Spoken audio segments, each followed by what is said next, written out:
Let's just be friends, she said after years of leading me on. So I ghosted her, dated her best friend, and let her watch as I built the life she thought she could do better than the text came through while I was replacing the brake pads on Mrs. Henderson's Camry. My hands slick with grease, the Georgia heat making everything stick. Marcus, we should talk, Destiny wrote. Like those 4 words weren't a grenade with the pin already pulled. I'd seen variations of this message before. When she needed money for her light bill, when her car got repossessed, when whatever dude she was entertaining that month inevitably showed his ass. My phone buzzed again, more insistent now, but I just wiped my hands on my coveralls and went back to work.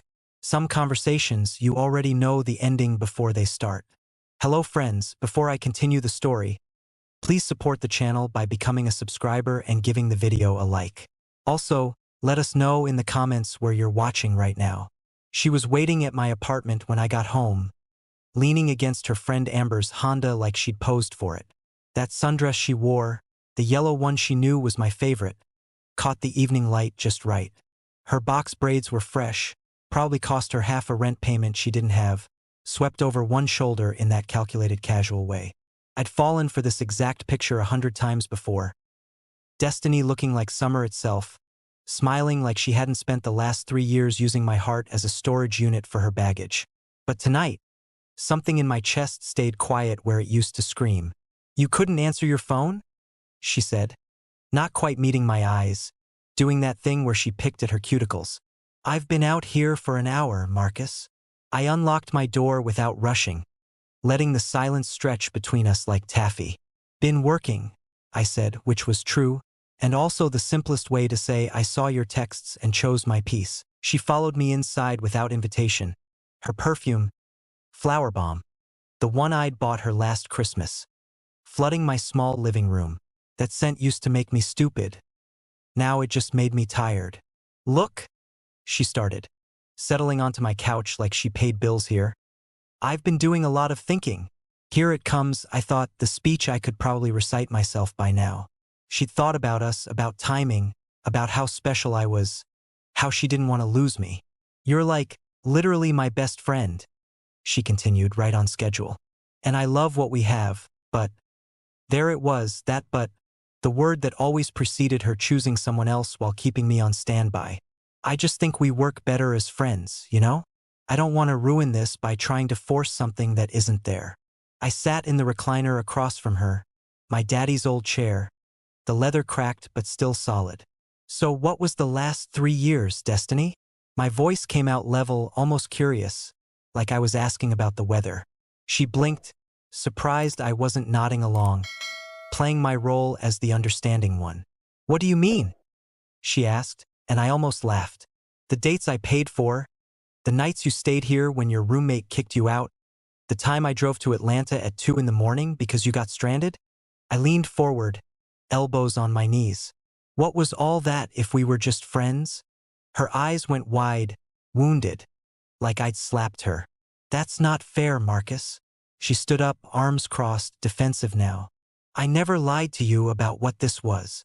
You never told the truth either, I countered, standing too, done with this performance. Every time some dude disappointed you, here I was. Every time you needed something, here I was. But the second you got attention from somebody else, I was just your homeboy again. She opened her mouth, closed it, then tried again. So what, you keeping score now? That's petty. Nah, I said, moving toward the door, opening it. Petty would be reminding you about the $2,000 you still owe me from when Deshawn cleaned out your account. Her face flushed, caught. What's petty is stringing somebody along because it's convenient, then acting confused when they get tired. I gestured to the hallway, done with this conversation, done with her. You came here to feel better about your decision, to make sure I'd still be your backup plan. But I'm good, Destiny. You want to be friends? Cool. Friends don't owe each other their whole life. She stared at me like I'd started speaking Mandarin, this version of Marcus not matching the script she'd written. You're really gonna do me like this? Her voice cracked, tears forming, the nuclear option she always deployed. Before, those tears would have destroyed me, had me apologizing for things I didn't do, begging her to stay. Over what? Some hurt feelings? She pressed, mascara starting to run in those perfect tragic streaks. I stayed by the open door, unmoved, finally seeing the performance for what it was. I'm not doing anything to you, I said quietly. I'm just done doing everything for you. She grabbed her purse, stomped past me, then turned in the doorway for one last shot. You're gonna regret this, she hissed, the sadness evaporating into anger. When you're alone and I'm happy with somebody who actually has ambition, you're gonna remember this moment. I smiled, genuinely smiled, because I could see the future she couldn't. Maybe, I said, but at least I'll be alone by choice, not because everybody else left first. I closed the door while she was still processing that, clicked the deadbolt, and deleted her number before the impulse to apologize could catch up with my common sense. The first week was hard, I won't lie. My thumb kept hovering over her Instagram, wanting to see if she'd posted about me, about us ending, wanting that confirmation that I'd mattered even a little. But I'd learned something working on engines. Sometimes you gotta let the old parts go before the new ones fit right. So I hit the gym harder, picked up the overtime shifts I used to skip for her last-minute plans, started saying yes to the life I'd been putting on hold. By week 2, I realized I'd stopped checking my phone every 5 minutes. By week 3, I couldn't remember the last time I'd felt this light. Amber reached out on day 17, a simple text that said coffee. I knew what this was, reconnaissance, destiny sending her best friend to check if I was suffering appropriately. But Amber had always been cool, the one who'd side-eye Destiny when she'd flirt with other dudes right in front of me, the one who'd told me once that I deserved better than being someone's maybe. We met at Revelator, the spot downtown with the good cold brew, and she slid into the booth across from me looking apologetic. She didn't send me, Amber said before I could ask. I came because I wanted to say I'm sorry. That caught me off guard. For what? I asked, genuinely curious. Amber sighed, stirring her oat milk latte like the answers were hiding in the foam. For not saying something sooner, she admitted. I watched her do you dirty for years, and I never called her out on it because that's my girl. You know? She looked up, and I saw something in her eyes I'd never noticed before. Not pity, but respect. But what she did to you wasn't right, Marcus. You were good to her. Better than she deserved. I sat with that for a moment, surprised by how much I needed to hear it from someone who'd witnessed everything. She's big mad, huh? I asked, sipping my coffee, black with 1 sugar, the way I'd always liked it before Destiny convinced me I should try it her way. Amber laughed, a real one that lit up her whole face. Mad don't even cover it, she said. She really thought you'd come crawling back by now, sending her those paragraphs about how you made a mistake. I shook my head, watching the afternoon sun cut through the window, catching the amber flecks in Amber's eyes I'd definitely never noticed before. Nah, I said. I'm done writing essays for people who won't even read the introduction. We talked for 2 hours about everything and nothing. Her job at the marketing firm, my plans to maybe open my own shop one day, the way we'd both outgrown friendships that didn't serve us anymore.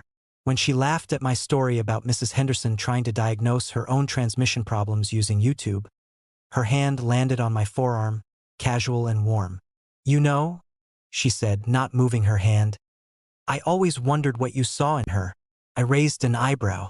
And, Amber smiled, something shifting in the air between us, something that felt like a door opening instead of closing.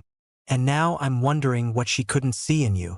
I walked her to her car, the same Honda she'd been sitting in when Destiny ambushed me. And suddenly that memory felt like it belonged to someone else's life. Marcus, Amber said, keys in hand but not leaving yet. Would it be weird if I asked you to dinner sometime? Like, not coffee as friends, but actual dinner. My heart did the stupid flutter thing, but different than before. Not desperate or anxious, just hopeful. Only if you let me pay, I said.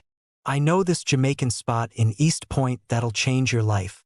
She grinned, typed her number into my phone herself, and kissed my cheek before getting in her car. I stood in that parking lot for a solid 5 minutes after she drove away, just smiling at the sky like an idiot. Destiny found out about me and Amber the way she found out about everything, by lurking where she wasn't invited. I'd posted a story, nothing major, just Amber laughing at my mama's table. Sunday dinner. Her plate piled high with collard greens and cornbread. My mama loved her instantly, which should have been my first sign this was different. Real. But I wasn't thinking about Destiny when I posted it. Wasn't thinking about her at all, actually, which was probably the point. Within 15 minutes, my phone was a crime scene of notifications.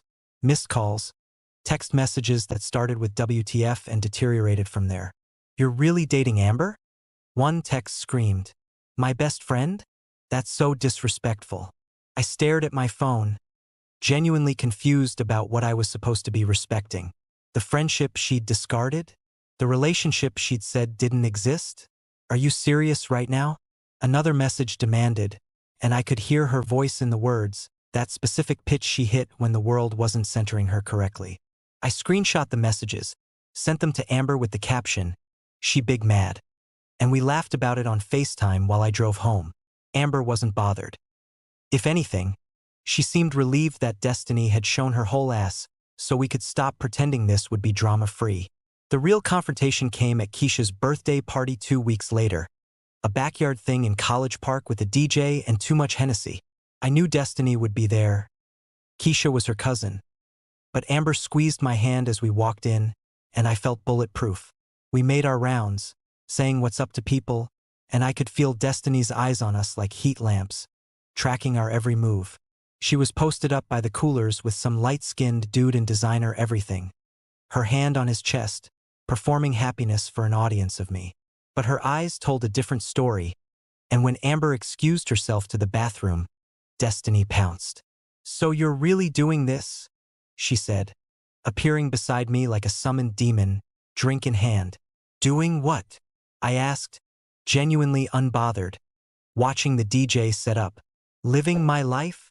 She sucked her teeth, that sound that used to make me scramble to fix whatever I'd broken. "Don't play stupid, Marcus. You knew exactly what you were doing. Getting with Amber." I turned to face her fully, and she looked different somehow, smaller, less significant, like an old injury that doesn't ache anymore. "I didn't get with Amber to hurt you," I said calmly. "I got with Amber because she's amazing, and she actually wants to be with me." That landed like I knew it would, her face crumpling before she remembered her audience and rearranged it into anger. "She's just trying to get back at me," Destiny insisted, her voice rising. "Y'all probably been sneaking around while you were with me." I almost laughed at the projection, the way she was rewriting history to make herself the victim. "I wasn't with you, remember?" I said. "We were just friends. That's what you wanted." She opened her mouth, closed it, the truth finally cornering her somewhere she couldn't escape. "You know what? Fuck you, Marcus. You weren't shit anyway." She turned to leave, stumbled a little in her heels, and I felt nothing. Not vindication, not pity, just a calm certainty that I'd made the right choice. Amber found me a few minutes later, read my face immediately. "She came over here?" I nodded, pulling her close, breathing in her cocoa butter and honey scent that was becoming my new normal. "What did she say?" Amber asked, and I could hear the edge in her voice, ready to go to war if needed. "Doesn't matter," I said, meaning it. "She's a stranger to me now." We danced the rest of the night, my hands on Amber's waist, her laugh in my ear, and if Destiny was watching from wherever she'd posted up with Designer Boy, I didn't notice. Some people become ghosts the moment you stop believing in them. The months rolled by like a highlight reel of a life I didn't know I could have. Amber and I fell into this easy rhythm. Saturday mornings at the farmer's market, Tuesday night game nights with her friends who became our friends. Lazy Sundays where we didn't leave bed except to order Thai food. She met my pops, the one who'd taught me about engines and self-respect in equal measure, and he pulled me aside after dinner to say, "Don't fuck this up, son." I didn't plan to. Everything with Amber felt like the opposite of what I'd had with Destiny. Reciprocal, intentional, safe. When she said she loved me for the first time, 3 months in, it didn't feel like a transaction or a test. It just felt true. I proposed on a random Thursday, no big production, just us on her couch after I'd fixed her garbage disposal. "Marry me," I said, and she laughed because she thought I was joking until she saw the ring. My grandmother's, The one my mama had been saving for when I found the one. Amber cried, said yes, kissed me until we forgot about the disposal, and we called our families before the news could spread through Atlanta's black people telegraph system. My mama screamed so loud I had to hold the phone away from my ear. Amber's parents drove up from Macon that same night to celebrate, and her daddy shook my hand so hard I thought my fingers might break. We set the date for next spring, started looking at venues, began building the life Destiny thought she was too good for. The first sign that Destiny knew came through Instagram, of course, that modern-day surveillance system disguised as connection. Amber had posted her ring, a simple shot of her hand against my chest, my heartbeat probably visible in the photo, the caption just a date and a diamond emoji. The likes poured in. Friends, family, people we'd gone to school with, everyone celebrating us. But Destiny's name was notably absent from the reactions, though I knew she'd seen it because mutual friends started reporting back like war correspondents. "She's tight," Keisha told Amber over brunch, talking about, "that should have been me," like she didn't literally reject him. The drunk texts started that weekend, a greatest hits collection of manipulation and regret. "I made a mistake," she wrote at 2:47 a.m. "You were always the one, I just didn't see it." I deleted it without responding, showed Amber in the morning over coffee. "Should I be worried?" she asked, but she was smiling, secure in what we had. "Nah," I said. "She's just mad someone else is happy in the life she turned down." More messages followed, each more desperate than the last. "I still have your hoodie. Remember when we talked about getting married? I'm happy for you, but are you sure?" I blocked her number after the fifth one. Should have done it months ago, but better late than never. She showed up at the shop on a Tuesday, walking into the garage like she was entering a stage, all eyes on her. I was under a Tahoe, replacing an oil pan, when I heard Jerome whistle low and say, "I'm Marcus, you got company." I rolled out, greasy and confused, and there she was, Destiny, dressed like she was going to brunch, looking wildly out of place among the tools and tire stacks. "Can we talk?" she asked, and the whole shop went quiet, everyone suddenly very interested in their work but clearly listening. I stood up, wiped my hands, and walked her outside where the April heat was just starting to build. "What do you want, Destiny?" I asked, not unkind, just tired. She looked rough up close, despite the makeup and the outfit, bags under her eyes, that frantic energy of someone who wasn't sleeping right. "I need you to know that I'm sorry," she started, and I could tell she'd rehearsed this. "I took you for granted. I was selfish. I didn't appreciate what we had." Every word was probably true and also years too late. "I can't stop thinking about what we could have been," she continued, stepping closer. "If I could go back, I'd choose you. I'd choose us." I stood there, waiting for some feeling to hit, satisfaction, vindication, anything. But there was just a mild sadness for time we'd both wasted. "Destiny," I said gently, "I'm engaged." She flinched like I'd hit her, even though she obviously knew. "I know, but—" "And I'm happy," I continued. "Happier than I ever was waiting for you to choose me." Tears started rolling down her face. Real ones this time, not the performance kind. "I chose wrong," she whispered. "I know that now." I nodded, acknowledging her pain without taking it on. "Yeah, you did. But I chose right, finally, so it worked out how it was supposed to." She stood there crying in the parking lot of my job, and I felt bad for her, genuinely, but not bad enough to save her from the consequences of her choices.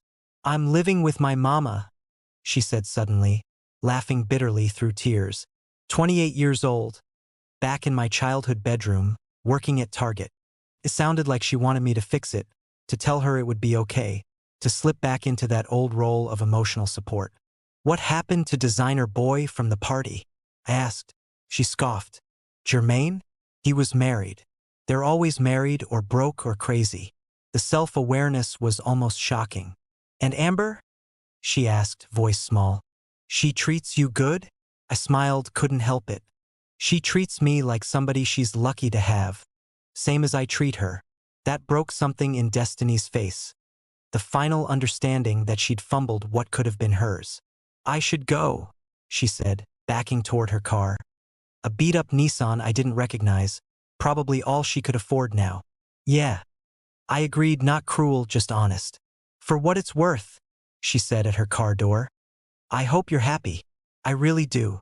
I believed her, in a way, believed she could want me happy while also wanting me available, the contradiction she'd never resolved. I am, I said.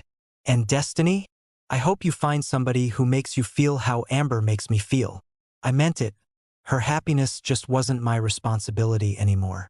I watched her drive away, probably for the last time, and felt nothing but gratitude that I'd walked away when I did. Jerome poked his head out of the shop. You good, bro? He called. Yeah, I said, heading back to finish that oil pan. Better than good.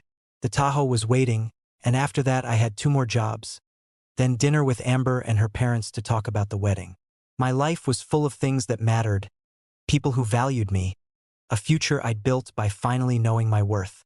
Destiny was just a chapter I'd closed, and the book kept getting better without her. The wedding planning consumed us in the best way. Tasting cakes, arguing about whether our colors should be burgundy or navy, Amber insisting on a New Orleans-style second line that I was absolutely here for. My mama and her mama became best friends, planning the shower together, texting each other at all hours about centerpieces and guest lists. I'd never seen myself as the marrying type, mostly because I'd spent so long trying to marry someone who'd rather keep me in purgatory. But with Amber, everything felt inevitable in a way that didn't scare me. Like watching the sun rise, natural and right. We found a venue in Duluth, a restored barn with string lights and enough space for the 200 people our families had somehow become.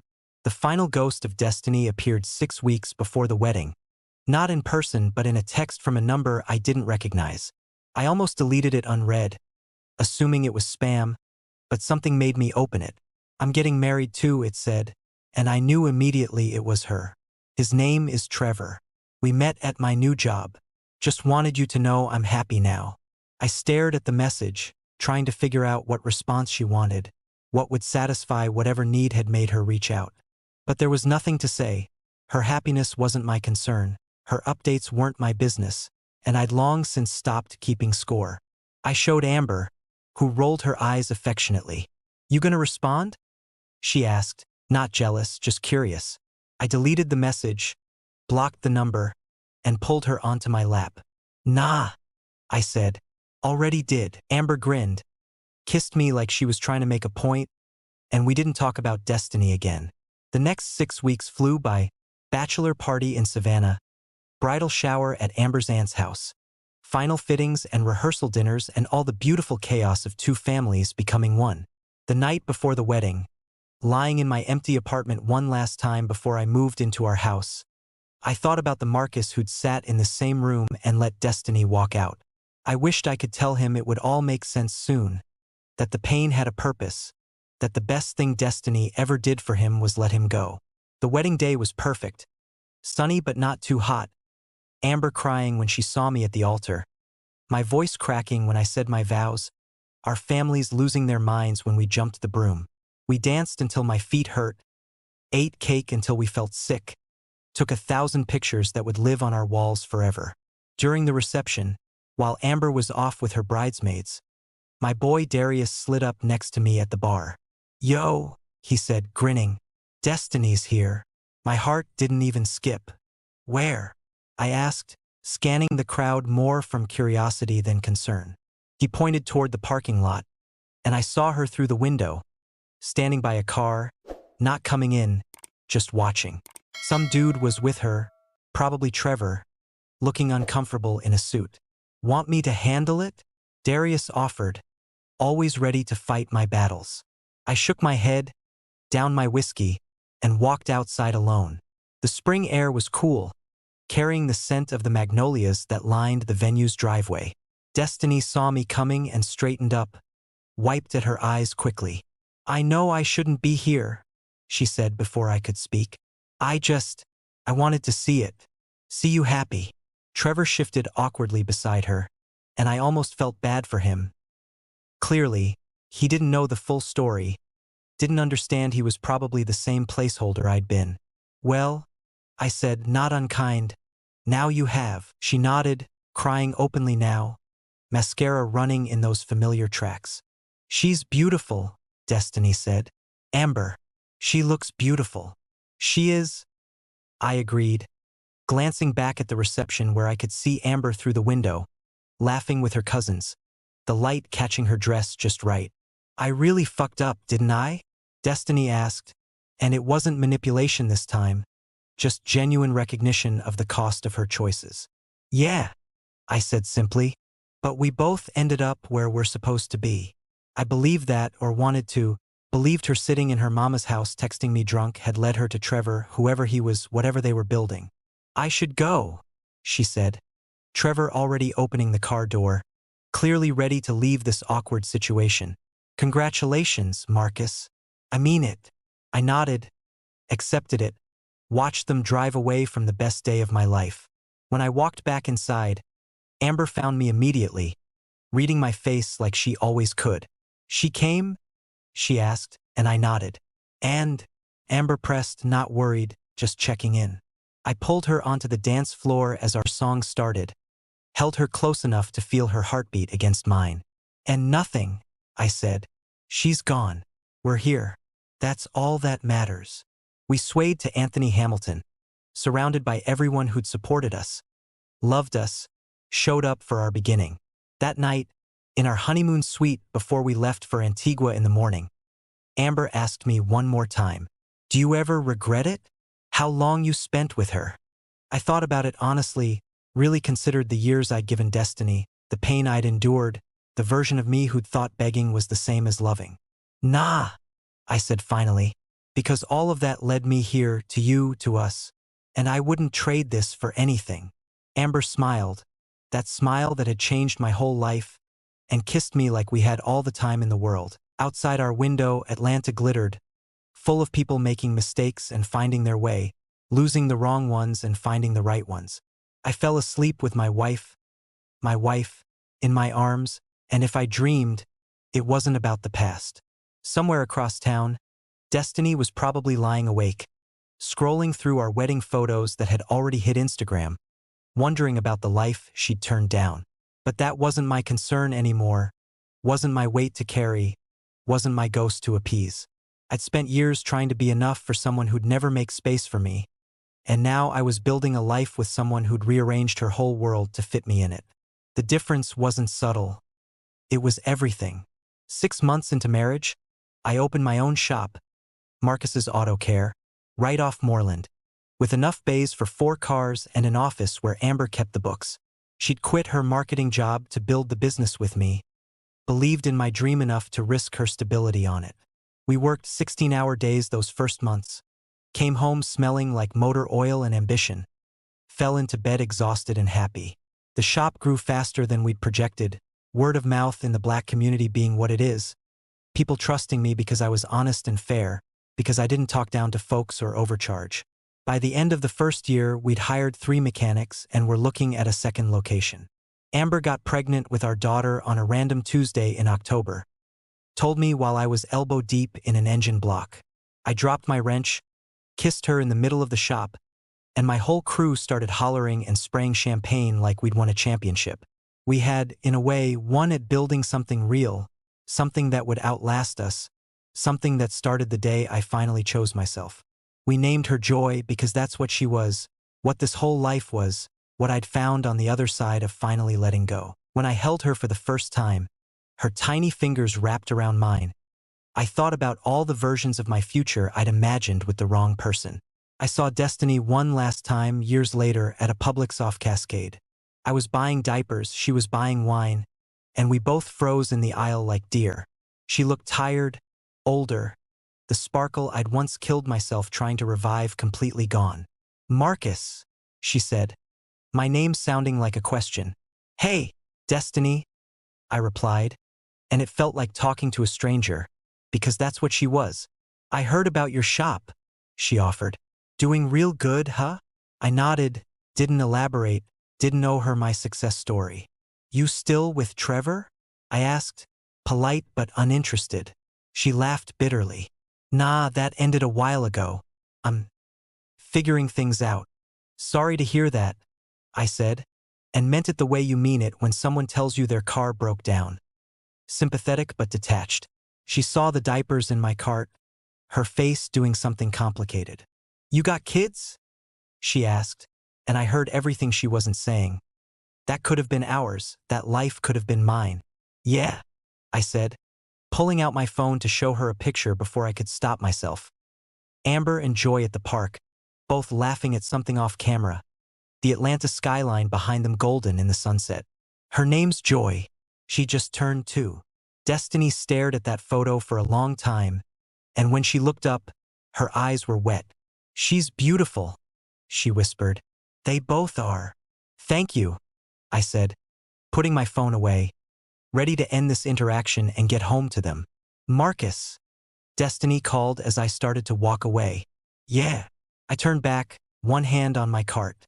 She opened her mouth, closed it, then finally said, "I'm glad you're happy. I really am." And this time I actually believed her. Believed she could look at what she'd lost and genuinely wish it well, even while mourning the choice that had cost her everything. "I hope you find your happiness too, Destiny," I said. "Everybody deserves that." I left her there in the aisle, probably crying into her wine selection, and I felt nothing but gratitude that our paths had diverged when they did. Driving home with those diapers, I called Amber on Bluetooth. "You won't believe who I just ran into," I said, and told her the whole story. She listened quietly, then said, "How do you feel?" I thought about it, really checked in with myself. "Nothing," I admitted. "Like seeing an old teacher or something. Just part of my past." Amber laughed. That sound that still made my chest warm even after years together. "Good," she said. "Hurry home. Joy's asking for you, and I'm making your favorite." I hung up smiling, pointed my truck toward the life I'd built. The family that chose me as hard as I chose them. The peace that came from finally understanding my worth. That night, after Joy was asleep and Amber and I were tangled on the couch watching some show we weren't really paying attention to, she asked me something she'd never asked before. "Do you ever think about what your life would be like if she'd said yes back then?" I considered lying, but we'd built this marriage on truth. "Sometimes," I admitted, "but not in a good way. More like thank God she didn't, you know?" Amber nodded against my chest. "She did you a favor," she said. "The biggest one she ever could have." And she was right. Destiny setting me free had been the kindest thing she'd ever done, even if it hadn't felt that way at the time. "You know what's crazy?" I said, playing with Amber's wedding ring, the one that matched mine. "I used to think I'd never get over her, that she was it for me." Amber lifted her head, looked at me with those eyes that had seen me at my worst and loved me anyway. "And now," she prompted, "now I can't even remember what I saw in her," I said honestly. "Like trying to remember a dream after you wake up. I know it was real, but it doesn't feel real anymore." Amber kissed me, slow and sweet and certain. "That's because you were asleep," she said. "And then you woke up." She was right about that too, about everything, really. We sat there in the silence of our home, the one we'd bought together, filled with our things and our memories and our future. I thought about Marcus at 23, sitting in his apartment, letting Destiny tell him he wasn't enough while he believed her. I wished I could tell him what I knew now, that the people who can't see your value aren't worth convincing, that being alone is better than being an option, that the right person won't make you beg for the bare minimum.